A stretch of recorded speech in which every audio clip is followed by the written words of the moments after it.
কাউকে কোনো প্রতীকে ভোট দিতে বাধ্য করব না। কেউ বাধ্য করুক, এটা আমরা সহ্য করব না। বাংলাদেশে প্রতিটি মানুষের ভোট দেওয়ার অধিকার আছে। আজকে যারা ভয় দেখান, আজকে যারা মিটিংয়ে যেতে নিষেধ করেন, ভুল করছেন বন্ধু, ভুল পন্থা গ্রহণ করেছেন।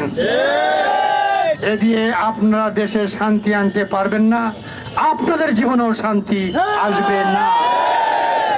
প্রাণপ্রিয় ভাইরা, আওয়ামী লীগ করলেই দোষী হয় না, আওয়ামী লীগ করলেই দোষী হয় না। যে মানুষের আঘাত করেছে, নির্যাতন দিয়েছে, টাকা মেরেছে, জমি দখল করেছে, ঘর দখল করেছে, সেই কেবল দোষী। অন্যরা দোষী নয়, আইন বলে না। আপনাদের কর্মীরা তাদেরকে ভয় দেখায়। কেন দেখায়? অথচ মন্ত্রী আবু সাইদকে আপনারা দলে নিয়ে সম্বর্ধনা জানাচ্ছেন। এই যে কথা, কি ধরনের নোংরা কথা হতে পারে? মন্ত্রী আবু সাইদ আওয়ামী লীগের একজন মন্ত্রী ছিলেন, তাকে আপনারা সেদিন মালা দিয়ে বরণ করে নিচ্ছেন, আর আওয়ামী লীগের একটা লোককে ভোট দিতে যেতে দিবেন না। এর চেয়েও নোংরা কথা আর হতে পারে না। আমরা রাজনীতি করি দল, মত, জাতি, ধর্ম নির্বিশেষে সকলের জীবনের নিরাপত্তার জন্য, সকলের মানবাধিকার পূর্ণ করার জন্য, সকলের নাগরিক অধিকার পূর্ণ করে দেওয়ার জন্য। সম্মানিত ভাইরা, আসুন আমরা জনগণকে তাদের ইচ্ছা মতো ভোট দেওয়ার সুযোগ করে দেই। আওয়ামী লীগের কি দোষ ছিল? আওয়ামী লীগের তো দোষ এটাই যে তারা আওয়ামী লীগ ছাড়া যেন কেউ কাউকে ভোট দিতে পারে না, এটাই ছিল তাদের সিদ্ধান্ত, এটাই ছিল তাদের নোংরা কাজ। আজও যারা যেসব কর্মীরা এই কথা বলছেন, তাদেরকে সতর্ক হওয়া উচিত। জাতি আপনাদের কথা মেনে নিবে না।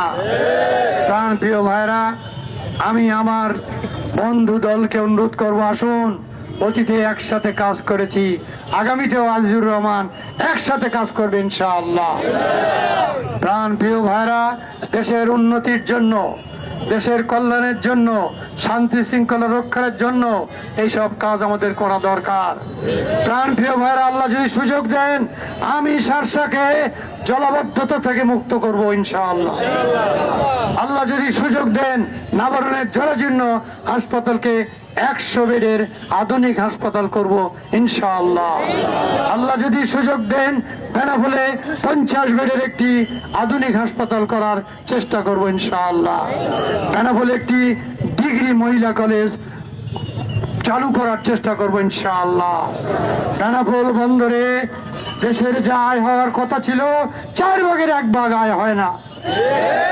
আল্লাহ যদি সুযোগ দেন, এখান থেকে ঘুষ, দুর্নীতি এবং অব্যবস্থাপনা ও চুরি বন্ধ করে আমি এই বেনাপোল বন্দর থেকে 4 গুণ আয়ের ব্যবস্থা করতে চাই, যাতে শার্শাবাসী এবং দেশবাসী উপকৃত হয়।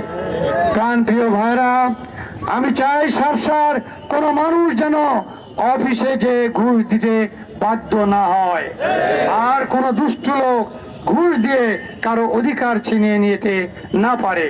সম্মানিত ভাইরা, আমি চাই আমাদের মা ও বোনেরা তাদের পরিবারে, রাস্তাঘাটে, অফিস আদালতে, সকল জায়গায় সর্বোচ্চ নিরাপত্তা এবং সম্মান নিয়ে তারা যেন চলাফেরা করতে পারে, কাজ করতে পারে।